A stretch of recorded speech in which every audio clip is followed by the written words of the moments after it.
Hello and welcome, everybody. Welcome to the No Name Music Cast. My name's Tim, and this is Joy. And here at the very top of the episode, I believe Joy has some music news for us.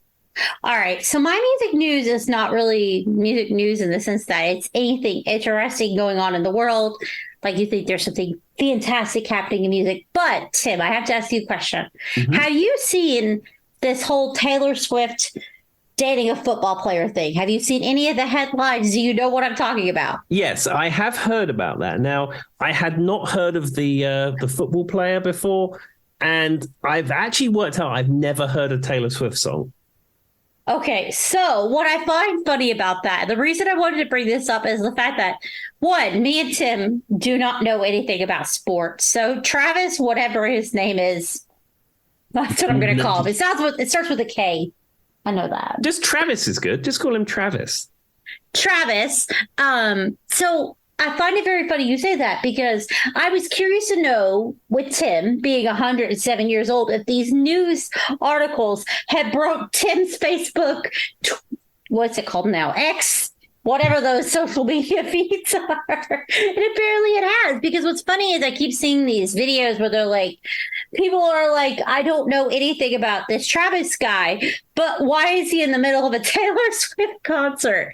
And as someone who actually, I don't really care that much for Taylor, I find it as a musician, though, I find it humorous as we're non-sports people that it has entered your feed, Tim. Yeah. So, I mean, I follow NPR News on Facebook, and I follow WDBJ7 on Facebook. I've actually those two people too. Yeah, I've since almost completely stopped using Twitter X. There's about 3 people who are still on there I really like, and I dip in to see what they're up to. But outside of that, I don't really use it anymore. So all of the things that I picked up on Twitter, I've moved over to Facebook or Instagram. But yes, the story about Taylor Swift and this football player whose name I've now forgotten, that did enter my realm.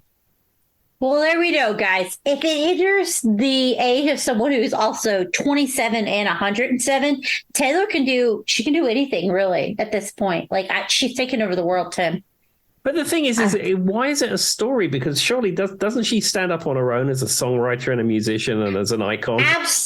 Absolutely, she does. And what's funny about that is I feel like it's more about people are interested to know what she's doing and less about the football. So that's where I feel like we're differing. I feel like people could care less about this football player. I'm sorry if you love this Travis, whatever his name was. Mm-hmm. But I feel like people are so endowed to what she's doing that they're sinking in the moment. They're like, oh my God, she's at this football game. I don't even know who these football people are. I don't even know what team Travis plays for, but let me go look them up, right?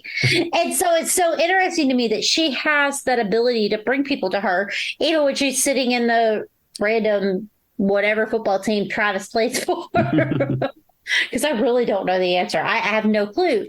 But I think you're right. And that's why I think it's interesting is they're not paying attention to the football team. They don't care anything about them. They want to know where Taylor Swift is at all times. Exactly. Isn't that interesting? It is. And also, have you heard about Taylor Swift has got this film out? Yes. So I have mixed feelings about this. So her Eras tour is the one that everybody just came off of, and they had to spend $1 million in their kidney to get tickets, right? Mm-hmm. And people were scalping them, and there was the drama, whatever. But now they're putting the Eras tour in concert. And it's going to kind of be like the Michael Jackson tour what's the one that they did, Tim? This Is It. This Is It, yes. So it's going to be very close to that. And I get that concept, and that's cool because I loved This Is It, and I was very lucky. I was the only person in the theater when I watched it, and I thought that was super fun. But there's people who are going to this Eras tour movie theater or whatever, and they're like talking about like we're going to sing, we're going to dance, we're going to scream. Here's my problem with that. I find that fun. I love it for you. But if I'm in the movie theater next to you watching a movie and all I can hear is the Era Tours people from Taylor Swift's freaking video screaming, I'm going to be annoyed. That's true. I mean, most of these multiplex theaters, the walls are pretty thick, but sometimes if you're in a particular quickly quiet piece and there's some action film going on next door, you can hear the walls rumbling a bit. So but I love it. I hope they enjoy it. If they couldn't afford the tickets, like me and Tim have said, live your best life, go watch it, right? Exactly. Yeah, it's very weird to me, and I wonder though if do you think this is the start, Tim? I'm sorry, I cut Tim off what you say exactly, but do you think this is the start of other artists doing that? Like, do you think Beyonce is going to do a renaissance in the movie theater? Well, that's exactly what I was going to say. So I see this as an untapped market. Two things.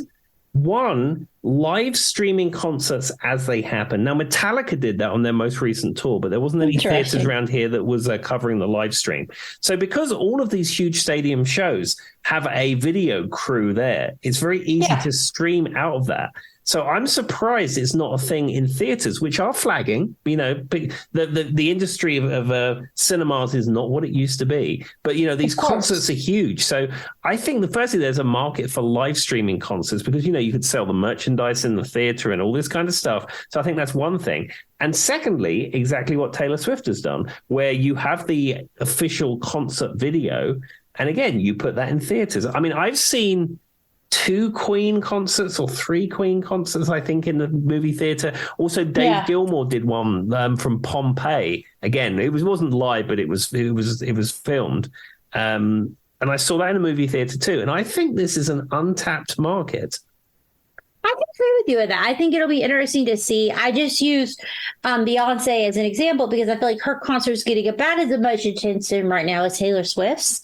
Like I said, the only thing I can think of off the top of my head is I loved when I saw Michael Jackson. And I guess that was one of my favorite moments because it was super interesting the way they did it. But that wasn't just the concert. Like they went back and did the background and you learned about the artists and like all the things that went into making that tour. And so I find it very interesting to just watch the concert on film. I mean, do I like it? Yeah, kind of. Do I find it very interesting? It just depends on the artist. It's going to really depend on the artist to me, Tim, whether I would spend money, $8 to $10 to $15, depending on what theater you go to see that live. Yeah, but I mean, I would go like McCartney is currently touring Australia and then into South America. I would watch a live stream of that, or I would watch it maybe the next day if the time difference was too much, and I'd pay $10 to see that because it would be great. I agree with you, and it would be really interesting to be in the theater with like-minded people who are willing to pay that. Right, those are your people, and so I just. Good or bad, whether you like it or not, Taylor does have a way to know kind of what's the cusp of things. So I find it very interesting. Exactly. Well, there we are. Well, if anyone wants to start that business off and brand it No Name Music Cast concert series or something, we'd be happy to lend our name to that.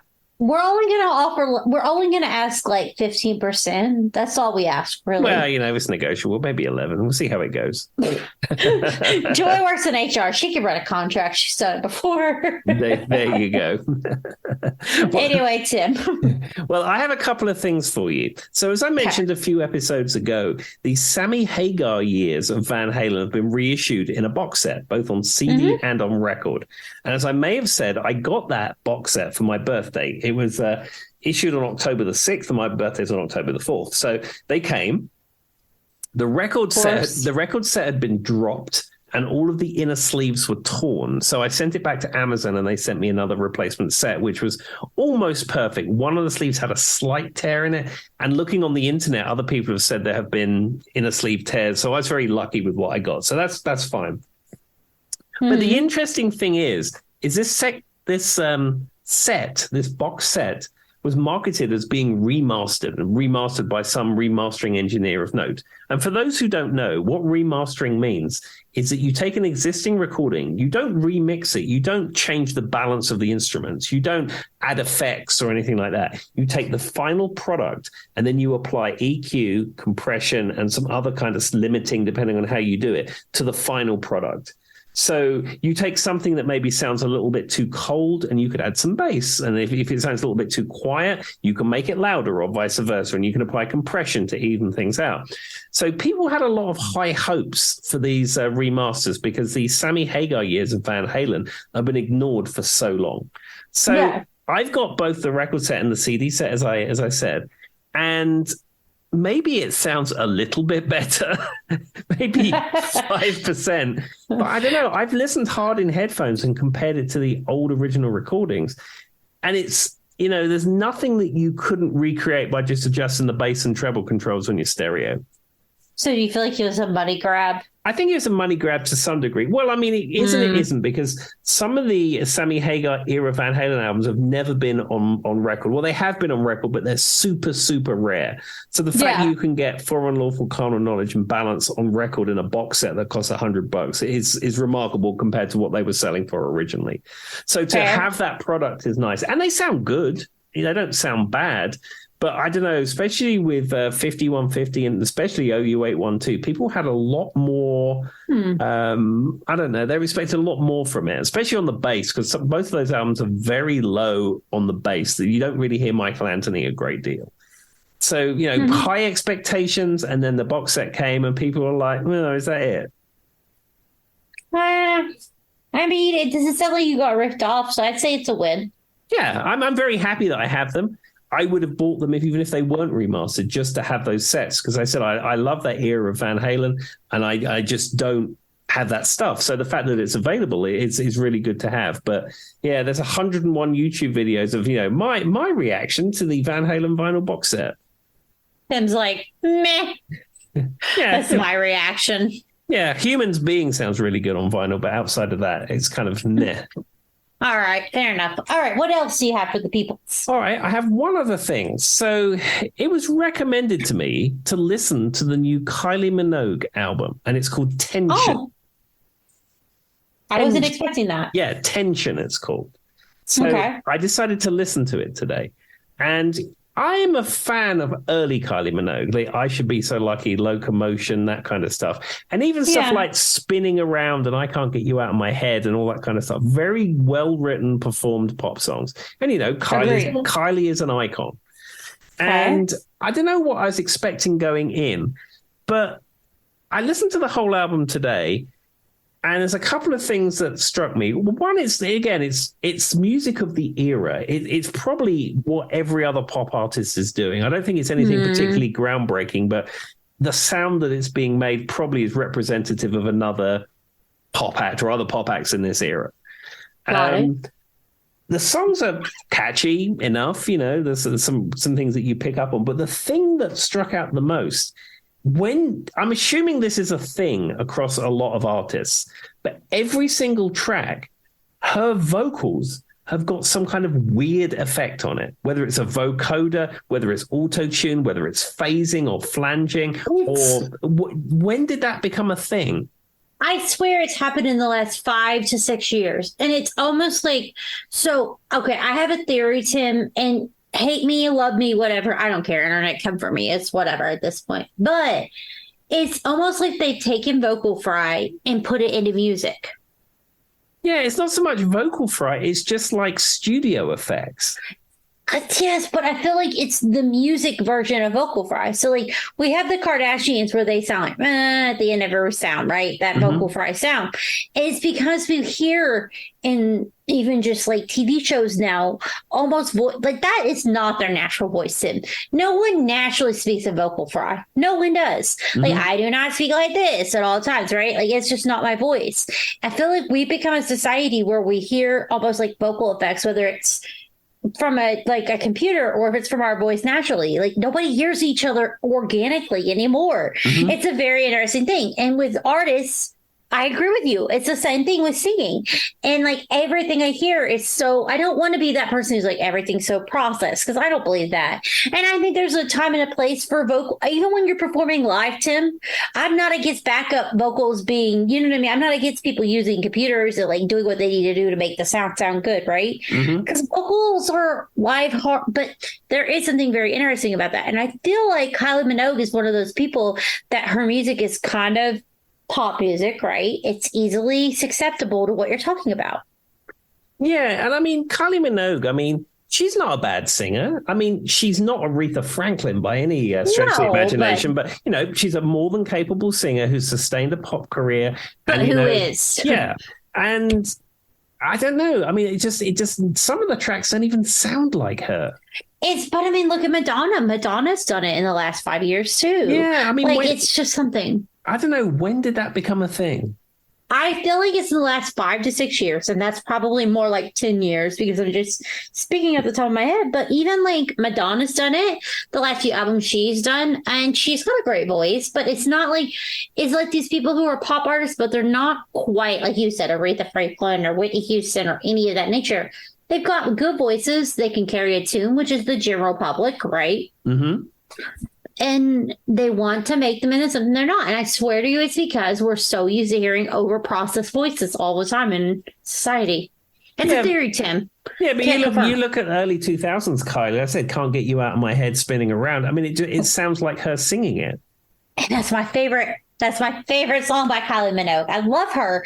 Love this. But I mean, it's kind of like, so another artist that I, in my brain, compare to Kylie is Blondie. Debbie Harrison. Like if I compare vocally and think about an artist I think has the same characteristics and same, I know that's very specific and other people are out there arguing, but if I'm thinking vocally as someone with the same kind of what I feel like chops, I put her like Debbie Harrison. I do. Mm-hmm. And I feel like if Blondie were putting music out nowadays, sadly, I think she'd fall to the same thing, Tim.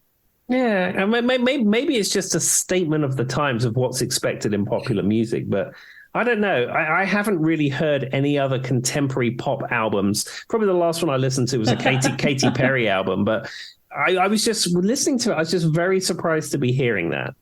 I find like it probably is the times in general. And I also think that, it doesn't help that you're 107 years old, Tim. So it makes it hard for your ears to adjust to the modern society. Well, there we are. I mean, there could be a factor of that. And at the end of the day, that music probably isn't for me.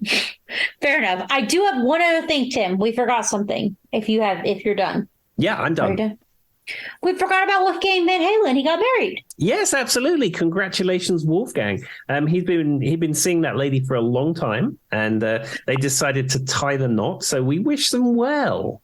That was October 15th. For those who don't know, just give it a Goog and congratulations. Yay. Bam, bam, bam. There we are. And he apparently, he's still obviously mourning the loss of his father, Eddie Van Halen. Apparently they left a chair and a place for Ed at the wedding. I thought that was very sweet. I sent it to Tim earlier this week, and I'm sure we both clicked in the same article. So I want to make sure we brought it up. There we are. Well, congratulations, Wolfie. I wish you a very happy life together with your bride. Yes. And with that being said, it is Tim's episode, and I have a little bit of an insight, but I'll let him take it from here. Okay, so for my birthday, I received a 20th anniversary box set of a band that I really like. And I thought, well, wouldn't it be fun just to go through this particular band and this particular album track by track with Joy? Now, normally when we record these episodes, we don't confer beforehand because we find it makes it more spontaneous. Like Joy will come up with a topic or I'll come up with a topic and we don't do it. Occasionally we do topics together, but then this is the one that we have. So this week's episode is the Darkness Permission to Land album episode. So we are celebrating the 20th anniversary of the Permission to Land album. And as I said, I do have the 5 or 6 CD box set with a DVD and a book and all that kind of stuff that I got for my birthday. And I'm currently working my way through it. I've listened to a couple of the CDs and I've listened to the live concerts that's on the DVD and I've watched some of the videos as well. I haven't actually dug into the book yet. But the Darkness are absolutely fantastic band, and they're currently touring. They're actually on a US tour as I'm saying this today. Which I am very excited about. Sorry, yeah, Tim. And they're coming nowhere near here. Of course, never fails. But I love the Darkness, and I was very, very, very excited when Tim brought this topic up. Yeah, so just to give a quick overview of the Darkness, now they are a British heavy rock band, as I said, and they're formed in Lowestoft, which is in Norfolk. And the funny thing is, singer Justin Hawkins, he's very much into tattoos, and he has a gangster rapper tattoo across his belly that says Lowestoft. It is hilarious because you see these rappers that have like Compton or Brooklyn. He's got Lowestoft, and it's in the same kind of font. It's so funny. I literally have it up on my screen right now, and they're sitting in front of like a Trans Am, Tim, with the doors open, and he's wearing like a gold suit. It just says Lowestoft. Lowestoft, anyway. Yeah, that's funny because it is placed in Norfolk. So the band was formed in the year 2000. It consists of Justin Hawkins and Dan Hawkins. Justin Hawkins is the singer and lead guitarist. His brother, Dan Hawkins, is a rhythm guitarist, so he does play some leads too. The bass player is Frankie Poulain. And the original drummer who's on Permission to Land is Ed Graham. Now, Ed Graham had some personal issues and some health problems, and he bowed out of the band shortly after this. The band actually broke up after the album, after Permission to Land, and then they got back together and all this kind of stuff, and there was rehab and all those kind of rock and roll things that happen. The current drummer for The Darkness is Rufus Tiger Taylor, and Rufus Taylor is Roger Taylor from Queen's son. Yep. And every time I see the Tiger Taylor, it makes me laugh. Like, I keep saying it. I was like, Rufus Tiger Taylor. Like, say that like 7 times fast, Tim. You can't. You can't. And are you familiar with the Queen video Breakthrough? Yep. Where they're with the train and everything. And there's like a model girl in that, and she's got the face paint on, and she's walking down the train track. Mm-hmm. Roger Taylor was seeing her at the time. And that is Rufus Taylor's mother. I didn't know that, but that's kind of funny. But there you go. It'd be weird as if that were your parents and you could see that in that moment. Do you know what I mean, Tim? Like, I don't know. It'd be a weird interaction. Exactly. And in fact, Justin Hawkins posted up on Instagram this week that they went to the Queen and Adam Lambert concert because they're touring past Crossed, and they had a night off. And it was like... He's like, I'm just taking the boy to see his dad. I love that. That's adorable. So the album, Permission to Land, it was released on the 7th of July, 2003. This is their debut album.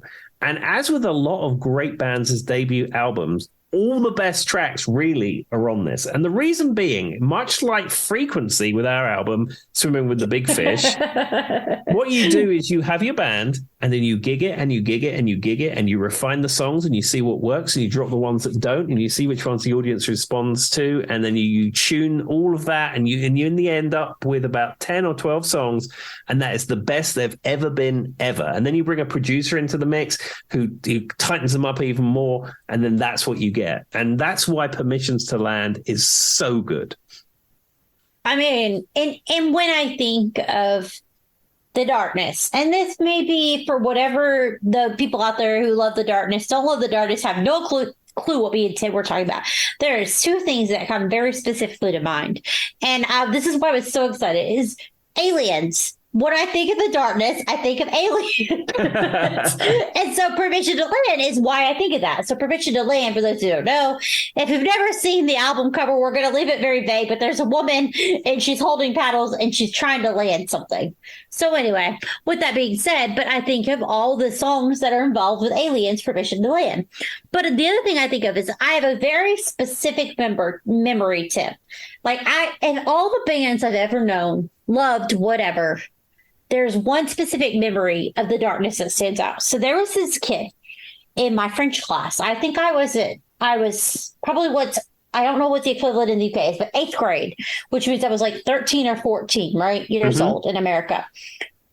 He sat in front of me, and for 3 weeks straight. So I was obsessed with the TV show, the music channel Fuse. Mm-hmm. And when I was younger, Fuse had kind of like what MTV did, like true, like, you know what I mean? Like where like the live people would do like whatever's popular at this moment.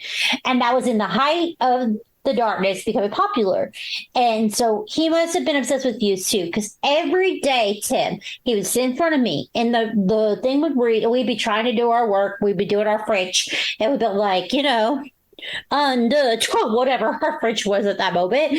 And I would hear, I believe in a thing called up from this poor boy's voice. I just hear him go, I believe in a thing. Every time, Tim, as it got quiet in the class. And for 3 weeks straight. And I started talking to him. His name is CJ. CJ listens to the podcast. First of all, I had a crush on you, but that's not related. But second of all, his name is CJ. But I thought this guy was super fun. He was into music like me and Tim.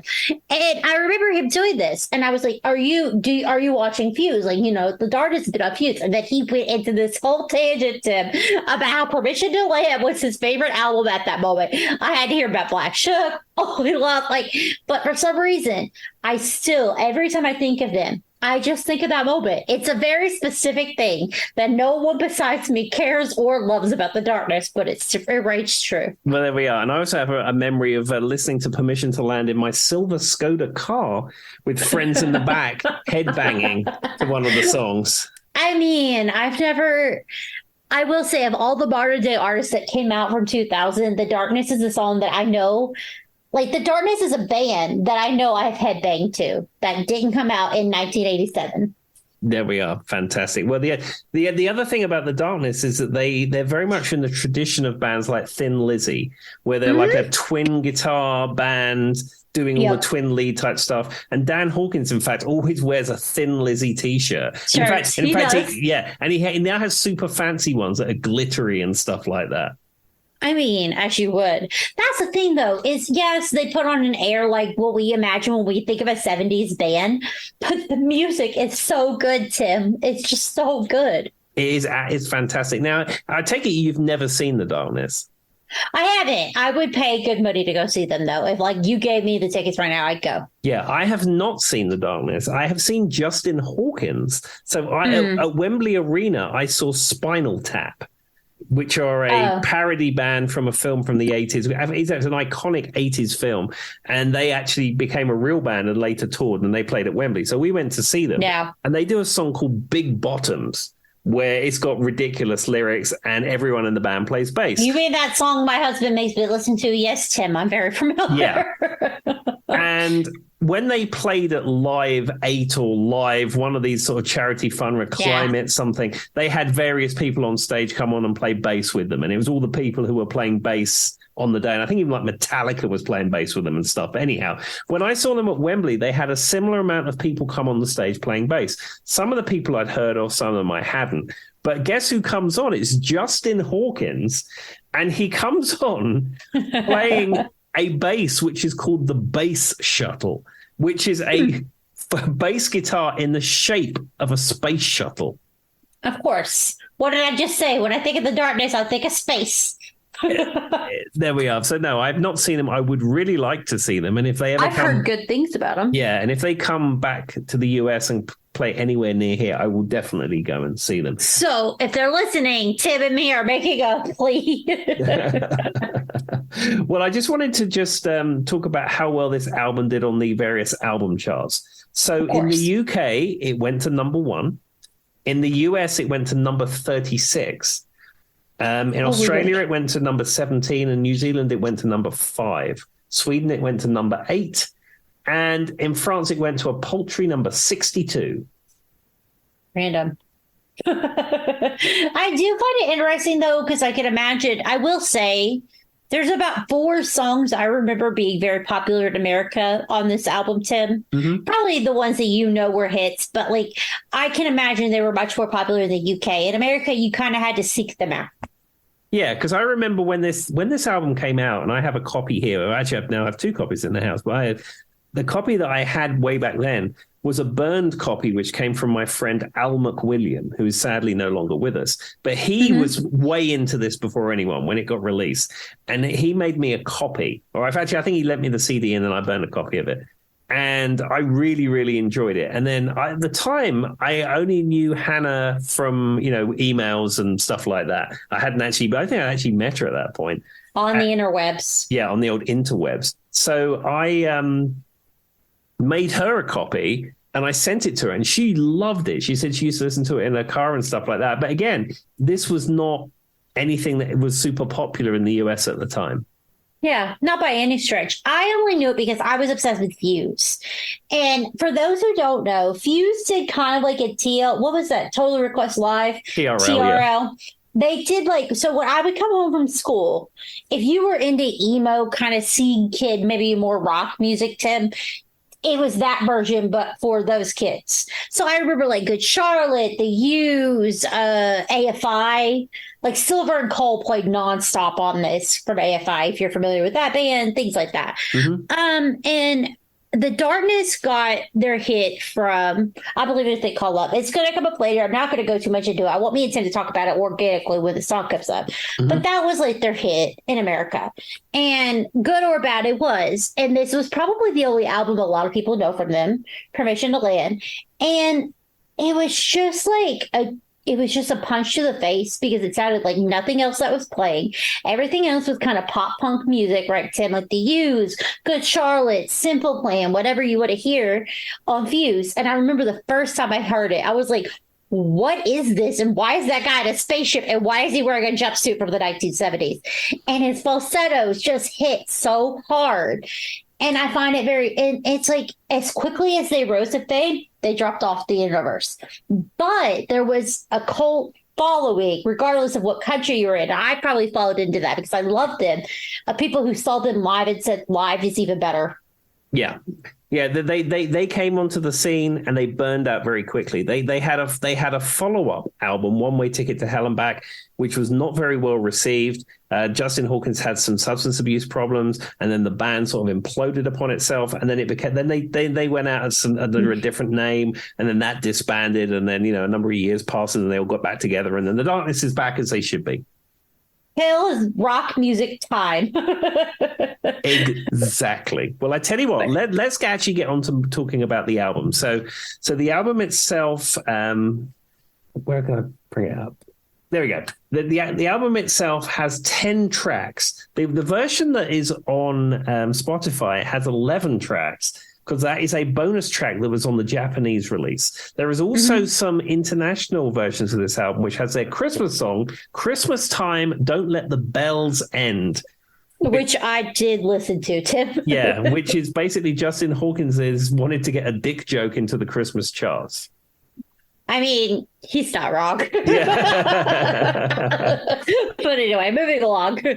But there we are. But we will start with the first track, 3 minutes and 20 seconds. And this track is called Black Shuck. Now, let me just tell you a little bit about Black Shuck before we talk about the track. Now, it is based on the legend of a dog which supposedly haunts a church in the village of Blyber, which is not far from Lowestoft, which is where the Darkness is from. And apparently Black Shuck is like some kind of demon dog that has like a single glowing red eye. Yes. So I didn't know about the dog thing either. And I gave it a goog and started going down the thing that rhymes with Encyclopedia's website and saw this because it says Shuck is a given name for a ghostly black dog. Da, da, da, da. Doesn't really matter. It made me think a little bit of like Cerberus type thing, three-headed dog. I mean, the song is fantastic. I don't know what it has to do with the dog, but I like it. And I think it's a great track for opening the album. Like, so what's very, like, we're going to talk about this more, Tim. I find this is a very interesting album to listen from beginning to end. Mm-hmm. I think it's a great introductory to this album of a band that, like we were talking about, has these cool kind of licks. Yeah, I mean, it does. The song does tell the story of Black Shuck and the fact he doesn't give a, that's it. I mean, I got that, Tim. I was going to let that part go, but, it's, well, I like the, there's like the guitar part, he's talking about a town. I don't know. I just thought it was a really cool, interesting way to bring the album in. And it's fun. It was fun. Like, it's kind of, for a song that's about a dog, I found it really kind of, I don't know, 80s rock music at its core. Yeah, and it has the open, like you say, it opens with that killer riff. And you're like, when you hear that, it's like, yeah, the Darkness have arrived. Exactly. So I thought this was a really smart way to open the album. Yeah. That's what I got from it. Yeah, I like this track too. Okay, well, let's move on to the second track. Now, the second track on the album is Get Your Hands Off of My Woman. Now, funnily enough, this was the debut single, which is funny when you're trying to launch the band because this track has profanity in it. And there are several clean versions. The standard clean version is Get Your Hands Off of My Woman, Mother, Father. And then I have yet to be able to find it, but I know it exists because I remember hearing it at the time. There's a version that goes, Get your hands off of my woman, ho, ho, ho, ho. And I remember that. I remember it at the time thinking it was ridiculous, and I've never been able to find it since. So I remember the version Tim started with that. So the Get Your Hands on My Woman is one of the album releases that I know was released in America and played on Fuse when this album was super popular. Tim, like it was, I knew it was a single from the get. And honestly, it's one of the few songs that when I think of the darkness comes to mind, right? Mm-hmm. I've never heard his ha ha ha version or whatever Tim just did. I'm sure I didn't dream that. I remember hearing that and thinking it was ridiculous. I mean, you're probably not wrong. It's some weird radio edit you heard once and you're like, what the heck is this? Yeah. I know what did you say, Mother what? Mother Father. That's the version that played on Fuse in America when I was a kid. Yeah, the official video has the Mother Father version. Yes, and that's what I remember distinctly hurting everybody. Yes, I was hurting sheep.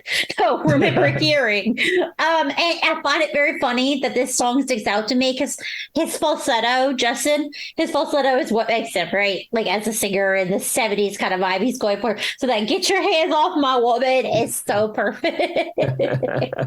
Also, the music video, Tim. Are you familiar with the music video to this? Yes, I watched it as part of the DVD set that I have.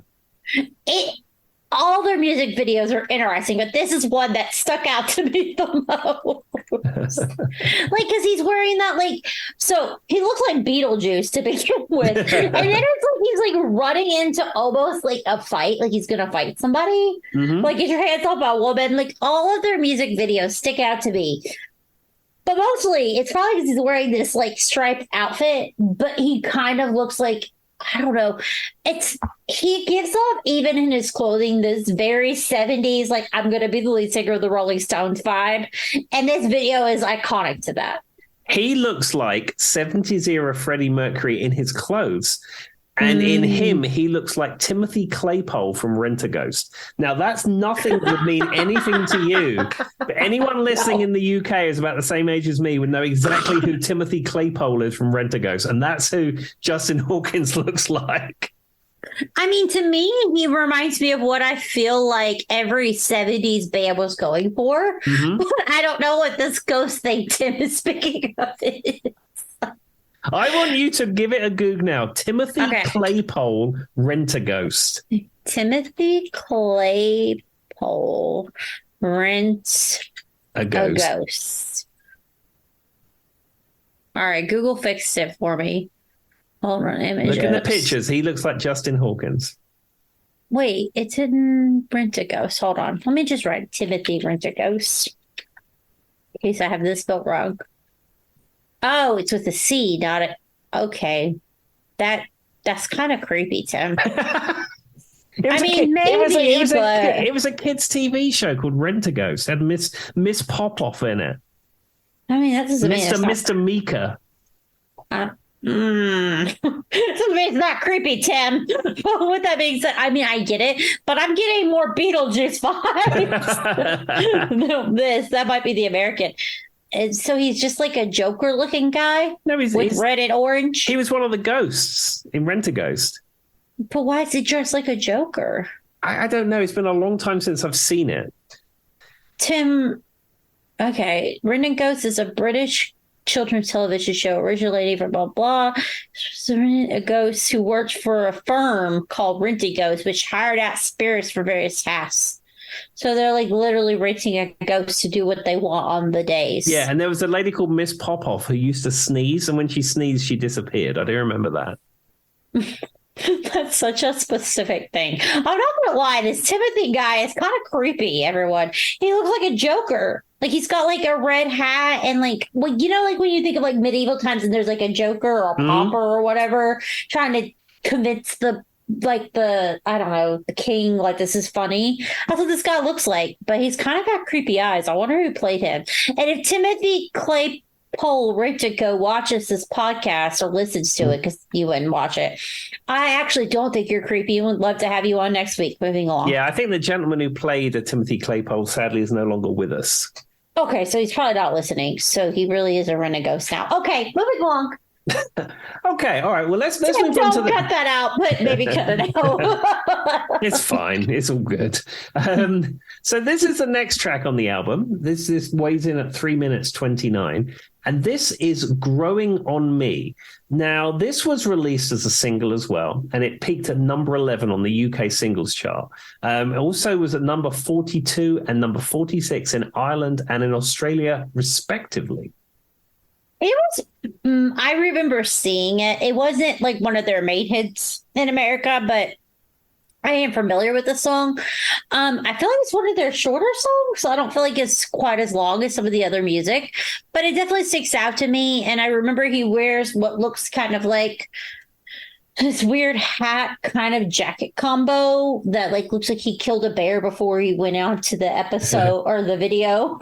Well, the video is actually pretty cool. So they have this recurring theme in this era of this spaceship, and the spaceship appears on the album cover, and there's the recurring theme of the spaceship throughout the video. So the video opens, and it's got this spaceship, and then a pterodactyl lands on it, and as it says in the Wikipedia entry, mounts the structure.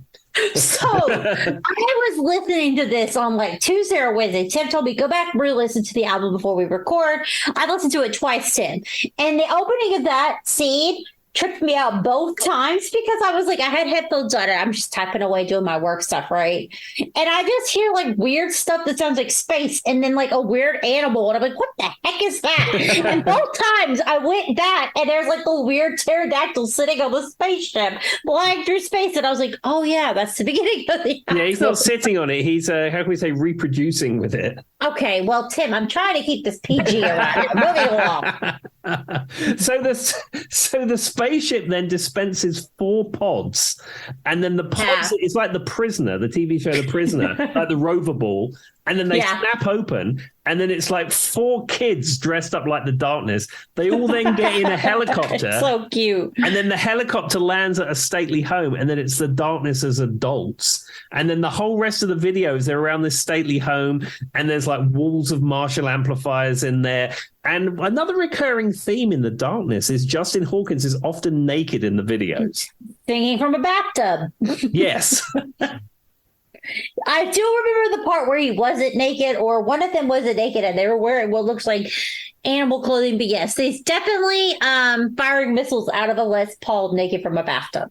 I mean, as you should. I mean, if you're going to have a rock band that's very flamboyant, why would you not want to do that? I feel like that's like the Darkness 101. Firing missiles from your Les Paul. Exactly. I've never seen more. I mean, if you guys are not familiar with any of these, even if you don't care for the music, the videos in and of themselves are their own pieces of art. Yes, they are. And they're absolutely fantastic. And come with them with an open mind and you will enjoy yourself. Absolutely. Okay, well, let's move on to the next track. Now, the next track is the big one. This is the one that probably, even as a casual fan of the Darkness, or even if you're not a fan of the Darkness, this is the track that you will have heard. This is the big single. This is called "I Believe in a Thing Called Love." Comes in at 3 minutes and 40 seconds. And this was the big hit. It was a top 10 hit worldwide in, UK, US, everywhere like that. It is absolutely huge. And I have recorded a cover of this with 2 bands. We recorded it with Moroccan Soul, and we also recorded it with Rough Justice. The Rough Justice version on our demo, the very high falsetto part, we go...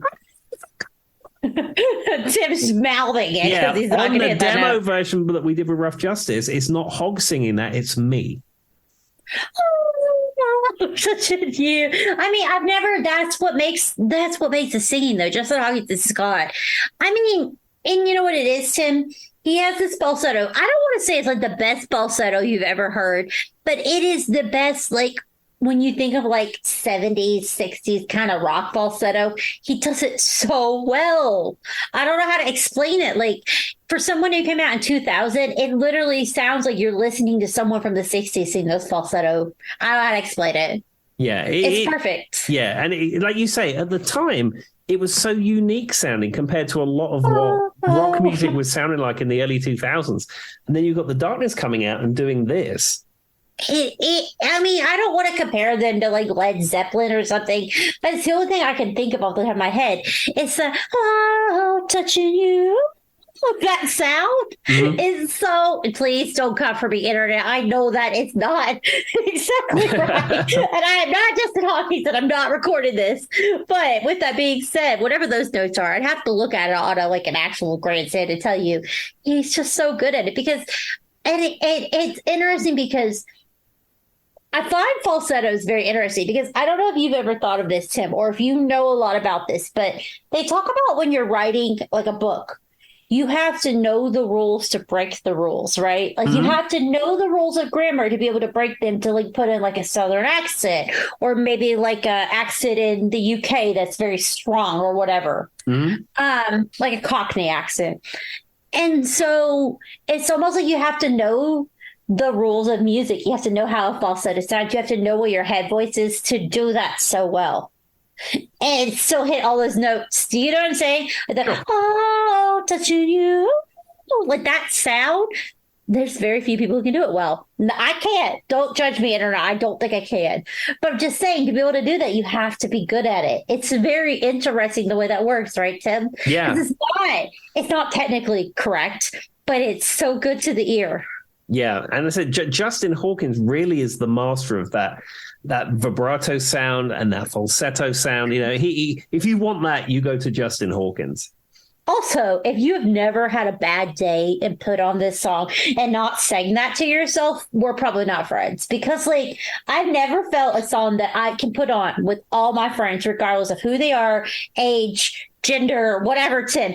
Everybody knows it. And the vibes you get off the song are just immaculate. Yes, 100%. And I will say, again, the music video for this is fantastic. It has the spaceship in it again from the previous video and from the album cover. And now they're on the spaceship again. Justin Hawkins is in a bath and he's naked, obviously. And, always. And then it gets at the end, it gets attacked by a giant squid, and the giant squid tentacles come onto like the bridge, as it were. And then the band is like battling it while they're singing. It's absolutely fantastic. As one does, because, you know, you've got to shoot whatever it is out of your Les Paul while you're battling this weird tentacle-esque. When it comes to music videos, this one sticks out. Like I said, I was obsessed with Fuse when this came out. This one sticks out in my mind. The jumpsuit he's wearing, Tim, the hair, the little headband he has on, the guitar he's playing with, while he's singing as like this literal octopus has picked him up and is like he's holding him in the air. I don't know a more iconic moment, like in my mind. Ironically, I was just reading about this before we got on the episode, Tim. I have a question for you. This is not related, but it kind of is, so you'll understand. Do you remember the band, The Lost Prophets? Does that ring a bell to you in any way? Not yes and no. There was a song called The Last Train Home. And it's the only song they ever had. The Lost Prophets got in trouble because the lead singer did some bad stuff. Yeah. Doesn't matter. We're not going to get into it. Yeah. To be honest, I hadn't really heard of them until the name of the band was brought up on the Radio Freak Jam era, because this is like an era of music which I wasn't paying a lot of attention to. And then after it was mentioned, I went and researched them, and I was like, it's absolutely horrifically terrible stuff. He did terrible stuff. But this song, The Last Train Home, sticks with my head because it played... This song, I believe in a thing called Love, sadly, in my brain, is weaved with that. Do you know why? Because it's the Last Train Home, The Lost Prophets is the only song that beat this song, and I still hate it. I now wish I could go back and make The Darkness like go above them for like just because it's terrible. Like just terrible. But for some reason, those two songs are intertwined in my brain. I could see that music video, and then I could see the Darkness music video because they played all the time on Fuse when I was a kid. Yeah. And one thing I'd like to say about the music video of I Believe in a Thing Called Love, as we found out this evening, our friend of the show, if you will, Matt Wispy Clark, who works in video production, actually worked on the video of this song. Yes, I was gonna get there, and I like literally. So what happened was Joy was posting. She actually played the Black Shuck, like a little video of her, and said, "Always a vibe," because it's Friday night. Me and Tim record on a Friday, and a few people, Sass, who you guys know, because she did an episode with us a few weeks back, and then our friend commented on it, was making a joke about the dog, and then Wispy commented, and then he made a statement saying he worked on this music video because I put a little screenshot from, I believe it, I think, Colin. I may or may not have asked him, could you possibly come on and do a 10-minute segment? He has not responded. I'll let Tim do some British friend. I don't know. What do you guys do to unite each other, Tim, or whatever? Unite each other. I don't know how do British people interact. That was a joke, everybody. It wasn't serious. But yeah, anyway. I'll email him a cup of tea. Would that help? I'll bring him a meat raffle. You can only do the tea if he sets his sandwich on top of it while he's driving a bus to Paris. And as he's driving, people in berets go by. If you've never listened to the Cliff Richards episode, that's your segue into it. Moving along. There we are. Okay, so we move on to the next track from Permission to Land. And this is Love Is Only a Feeling. This weighs in at 4 minutes and 20 seconds. This was also released as a single, and it got to number 5 in the UK singles charts. Now, this has a music video which is very dissimilar from the other ones from this album in so much it doesn't feature the spaceship.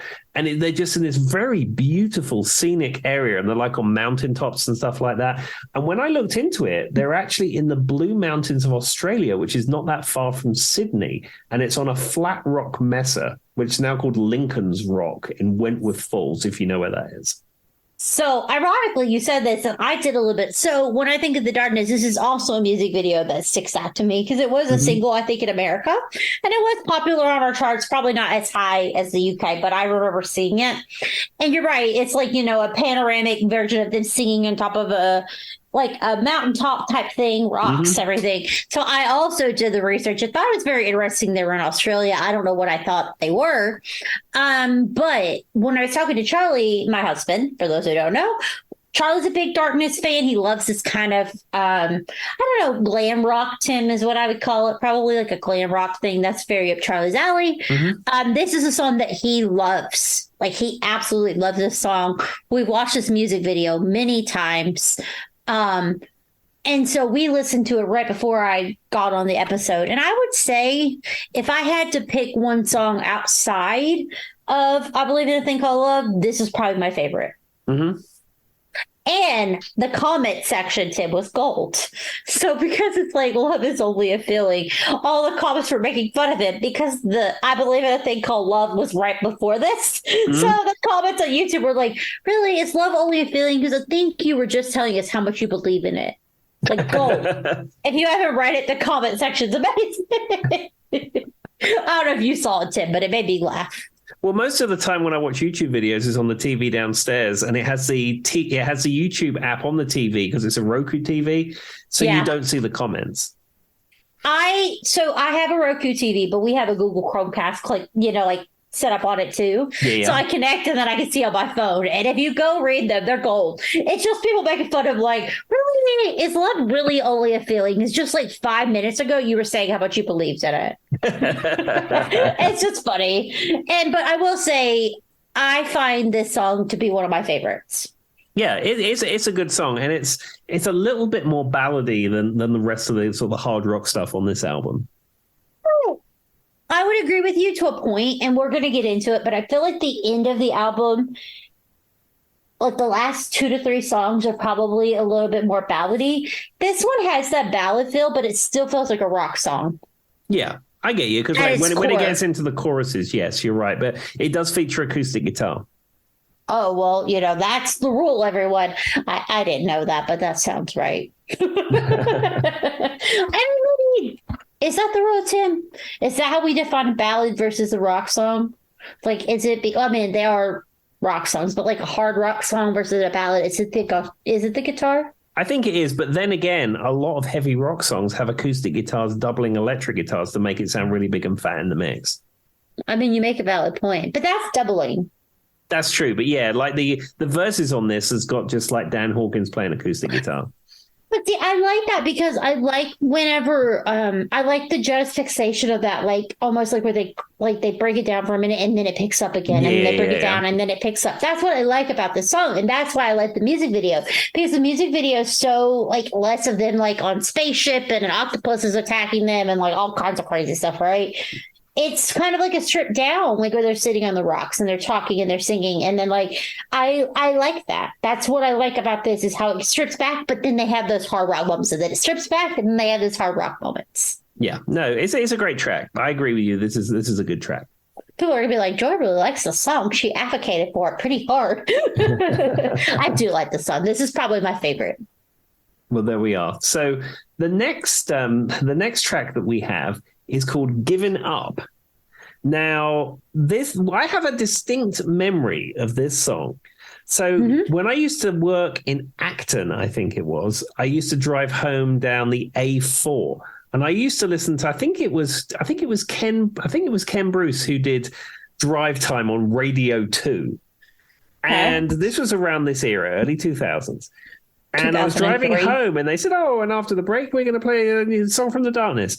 And they played this song.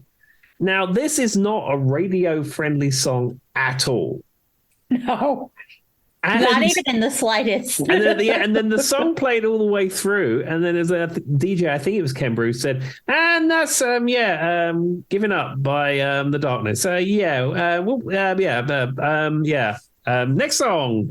So the word that starts with an F, did they bleep it at all? Or no, because he just had the CD and played the wrong song. Oh, great.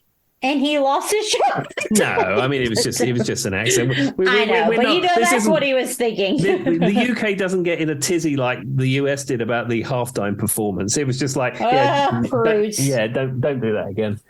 But if you listen to the song is basically about how someone's ruining their life being a heroin addict. Yeah. Because he's talking about mama wants to know, spit it on my dough, something about a skag. Well, skag is another name for heroin. Oh, in the UK? Yeah, and also brown is another name for heroin. I knew Brown because we talked about, what's that one band that we talked about, Tim, that they had a song like Brownstone Brown. You maybe listened to the album. I can't remember what it was. I can't remember now, but yeah. There's another one that Tim did that to me. But anyway, he taught me that about the Brown. I don't know. I wouldn't have thought skag was, but I mean, he literally says veins and arm. Yeah, so. And he said, he'd inject it in his eyes if that's the last place that he could do it and stuff. So it's a song about addiction. And as later on said, Justin Hawkins went through a big recovery period as the band broke up. So maybe it was autobiographical at the time. I don't know. Well, I find it very interesting because, I can find the easy way out. There's a dragon I have to find, or I have to something about a dragon that he has to like seek out. And that's, the heroine or whatever you want to call it. I find it was probably autobiographical because of the way he said it. He's saying, I'm struggling with this. I'm putting it out there for everybody to hear. And I hope that, it helps somebody because you're not the only one. I'm a rock star and I had the same problems. There we are. But I do like this song. It's not one that I would like. I've really seeked out outside of the album, but I have heard it quite a few times. But I also think it's one that if you're not paying attention to the lyrics, you might not realize what it's about. Yeah, I knew what it was about, but prior to this episode, when I was doing some research, I looked up all of the lyrics, and it's very obvious that's what it's about. Yeah. Well, we're happy he's better. Yes, absolutely.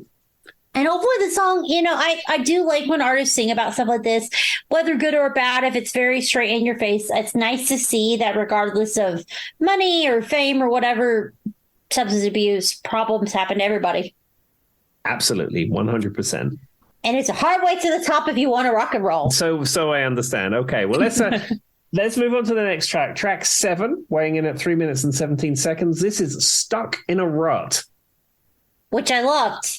I love this song, Tim. Yes, that is a good song. This is not a single. It's just purely just an album track. But it's got some really good twin lead guitar stuff in it. Very, as I said, very reminiscent of Thin Lizzy and the like, where they're playing the two parts together in harmony. And it is really good. I hadn't really like I guess audibly heard what you're saying till you pointed it out to me, but that's exactly what it is. It is a very twin kind of harmony-esque kind of thing, and it plays so well with this old school. So for those who don't know how much about the darkness or anything like this, and Tim will testify, the reason I feel like they stand the test of time is they have some kind of relation to the 1970s, 1980s rockers we love. Mm-hmm. They play with their hearts, they play with their soul, they're fun, they're noble. Lame, I can't say on this word, can't say on this podcast, but that's what they are. And so that's what's so interesting. And so Stuck in a Rut, I had never picked up on it until Tip said it, but it's definitely that sound is what makes it so cool. That's literally what it comes down to. And until you said it right now, I hadn't picked up on it. Yeah. It really does encompass that kind of, you say, that 70s hard rock era. And then I said, knowing that the band are such fans of Thin Lizzy and Queen and stuff like that, that's where it's coming from. I mean, the lyrics are fine. So what's funny you say this about this. So I'm going to talk to Tim about this a little bit. It's kind of a segue, but he'll enjoy this. Right before before I was doing this episode, I replayed the entire album downstairs in surround sound because that's fun and it's a Friday night. And Charlie was listening to me and he said, he said something you and my dad and he have always said. He said, I don't know too much about the lyrics, but I hear the sound and I love it. And my dad's always said that. I think Tim has said that a lot too. And this specific song was the moment he said it. He's like, I don't know too much about what these lyrics are saying, but I love this sound. Mm-hmm. And that's coming from someone who's not, my dad's always said it when it comes to music. My dad says, he's always said, there's not bad music. There's sometimes bad lyrics, but there's never bad music, right? Yeah. And it's true. And I find it very interesting, Tim, and maybe you could testify to this as a musician. I am somebody who gets stuck in the lyrics because I'm a vocalist.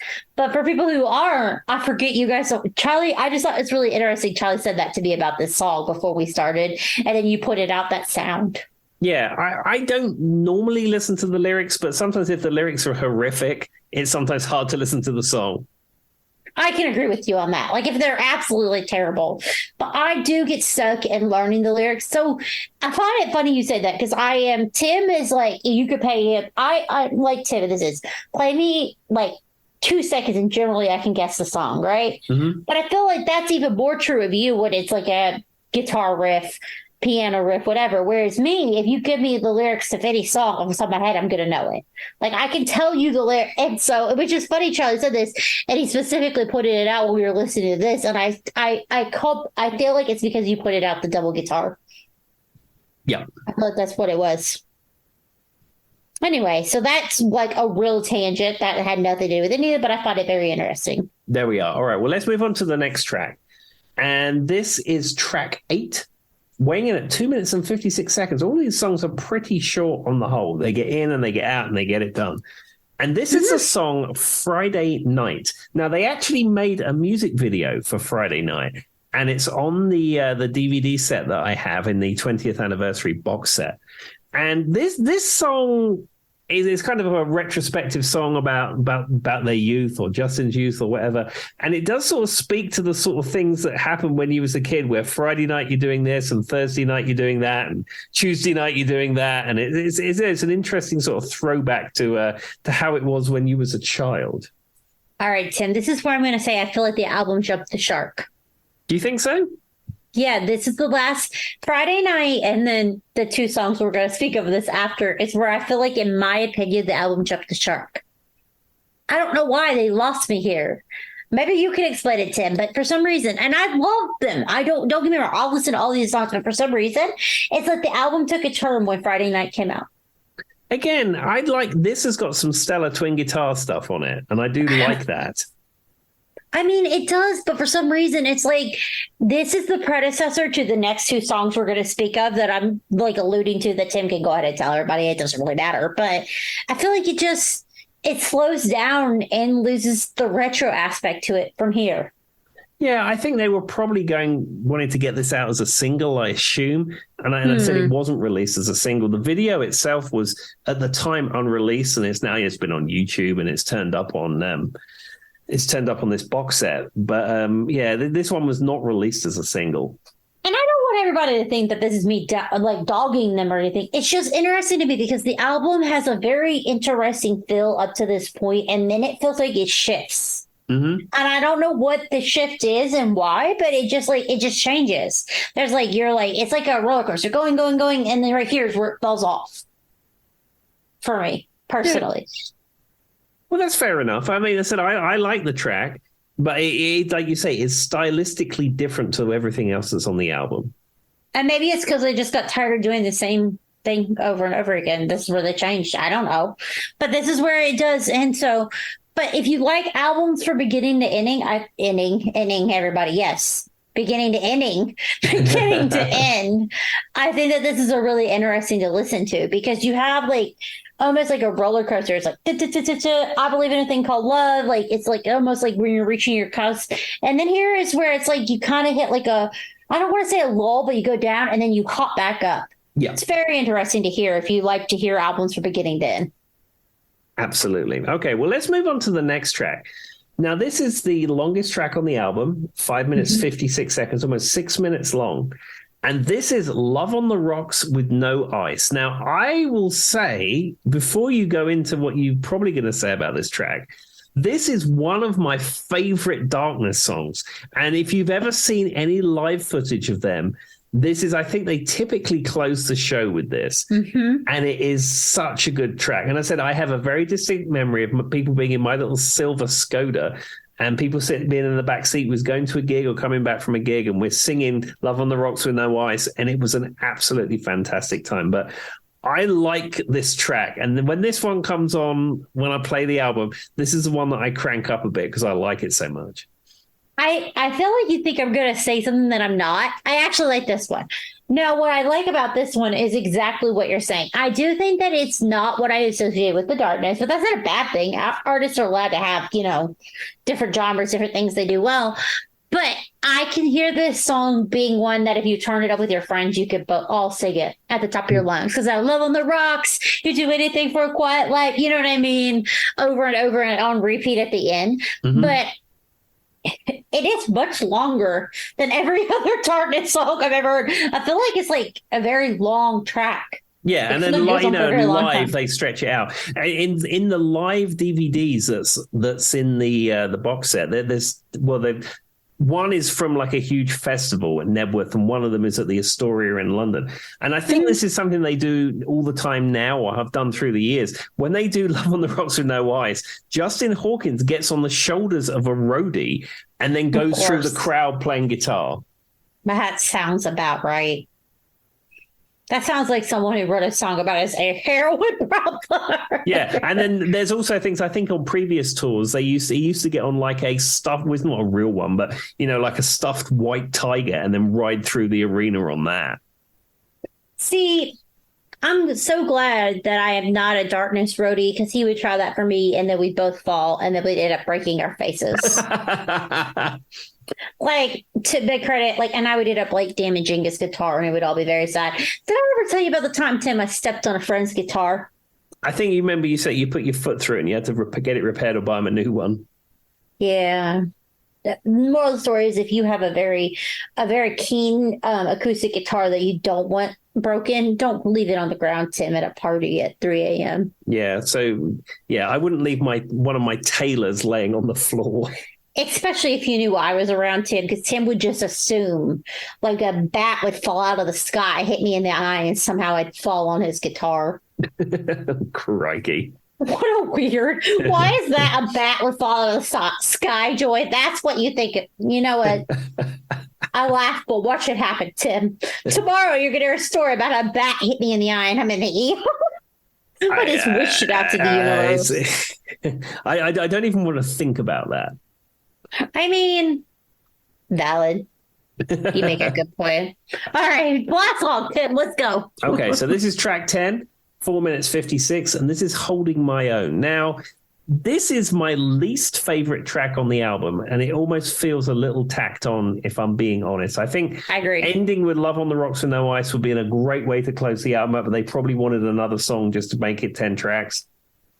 I feel like that's why I feel like it jumps the shark. It's like it like starts here and then it starts to kind of and then this is just like the tacked on bit. Yeah, I think it's certainly the weakest track on the whole album, and it's probably the closest thing they have to like a power ballad or ballad type thing. They could do a power ballad really well. Mm-hmm. Like they could kill that and give you like a you give love a bad name kind of. That's just the first power ballad that came to mind. Everybody don't like they could do something serious like that everybody loves it, like kills it. If you put Justin's falsetto in a really good power ballad, Tim, or even like a oh gosh, I'm trying to think of like a good power ballad that's an example, like a Led Zeppelin kind of thing or something of that nature. You could give a great power ballad, and it would be fantastic. On a random note, I've been watching The Masked Singer, Tim, and I'm convinced that what's his face from Led Zeppelin is on there right now. What is his name? Robert Plant. Yes, because there's a character right now, and I can't even think of which character it is. He has like he keeps doing like a rock sign at the end of everything. He has this almost like space cadet persona, right? Mm-hmm. That Robert Plant. I'm sorry, guys. Robert Plant did drugs. If that's a shock to you, then give it a Google later. And I don't know, grow up. Like, let's be honest. It's a long way to the top if you want to rock and roll. Also, his name is literally Plant. Like, anyway, so I'm convinced it's him, Tim. And somebody finally gets it the other day, and it's because he has that falsetto. He has that sound that I almost associate with the darkness, but I associate with Robert Plant, right? But it's not even just that. The mannerisms, the way he moves, like everything about that man is so specific. If it is not him, I'm going to be disappointed and I'm going to want to know who it is. Because I'm convinced it's him. I am convinced Robert Plant is on The Masked Singer right now. Well, we will find out soon. Maybe on the next episode or the episode after, we could do a big reveal. I agree. Oh, he's a tiki. He's a tiki. That's what he is. He's like a little tiki thing. Okay. So like and so he's got like, but like, I'll have to show Tim. I'll show Tim after this. But I am so convinced that it is Robert Plant. And if you've ever seen him, do you know what I'm talking about, Tim? Like the mannerisms, the way he moves, the way he speaks in interviews. Mm-hmm. If it's not him, it's someone who's got it planned to the T. And sometimes when I think of Justin from the Darkness, I kind of think of Robert Plant.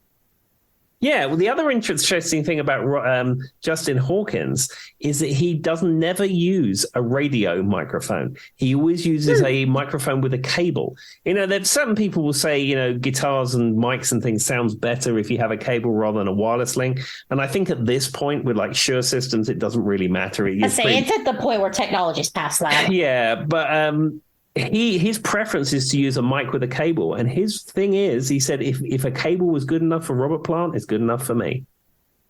I agree with you on that. Yay! But yeah, there's something about the mannerisms. Robert Plant in my mind is associated with the darkness, but I'm convinced the tiki, if you are watching The Masked Singer, not that this is live in any way, we probably will know who The Masked Singer is by the time, and you can laugh at me because I'm all wrong. There was one, Tim, I don't know what it was. It was like 2 or 3 seasons ago. I'm going to leave the people with this. This is going to make you laugh. Charlie was convinced, and my husband absolutely loves Tenacious D. Mm-hmm. Loves them. Was convinced it's, what's his face from Tenacious D, Tim? Why is my brain going blank? Jack Black. He was convinced. My husband's heartthrob of all heartthrobs, if my husband leaves me for a man, it's for Jack Black. He was convinced it was Jack Black. Do you know who it was? Larry, the cable guy. Oh, goodness. I will send you the audio. And what's funny is they make jokes about Larry the Cable Guy fakes his accent and everything, right, Tim? Like, it's all fake. Like, he's from the Midwest. Like, it's all persona. He can sing so well that Charlie, who is in love with Jack Black, was convinced that this baby character was Jack Black. So that was my favorite. That was probably my favorite Singer moment, as stupid as it is. And every time I hear Tenacious D, I won't ever let Charlie live it down. But anyway, do you have anything else for the people? Yeah, so just a couple of things. So one, I highly recommend that you go and listen to The Darkness, Permission to Land, because it is such a fabulous album from beginning to end. It's on all of your streaming services. It's available on Amazon if you want to buy it. or on YouTube and whatever. It's available everywhere. And one other tip I have for you. Now, this is a song that's not on Permission to Land. This is on an album called Hotcakes, which came out a few albums after this. They released a song called Everybody Have a Good Time, which is a really good song. And it almost sounds like it could have been on Permission to Land because it's a very riff-driven, strong song with a catchy chorus and all that stuff. But I highly recommend you go on YouTube and you pull up the video for it because it is hilarious. It's ridiculous and hilarious. And I sent the link. Amazing. Yeah, and I sent the link to Joy the other day because I was watching it and I didn't know whether she'd ever seen it, but I had to send it to her because it is so absurdly brilliant. I couldn't remember if I had seen it when you sent it to me, Tim. But then I went back and I'm like, I think Tim sent this to me before, or Charlie sent it to me, but me and Charlie both went back. I love it. The bear thing is amazing. Like, it's just so I feel like Tim's like me in this sense. We don't take rock too seriously. Mm-hmm. And the darkness doesn't take rock. So, like, Tenacious D is a great example, right? Tim was about Jack Black a minute ago. Yeah. That's why my brain thinks about it. And so, like, they don't take rock too seriously because it's fun. It's just fun at its core. And that's the way it should be. And if you've ever seen a music video that equates to that, I think it's this one. Yeah. So I highly recommend that you go and watch that video. Everyone Has a Good Time by The Darkness, coming to a YouTube near you. The YouTubes and all the internet stuff. Exactly. But there you go. That's all I have for you, other than be super kind to everyone you meet. All right. Bye-bye. Bye-bye. See you later. Bye-bye.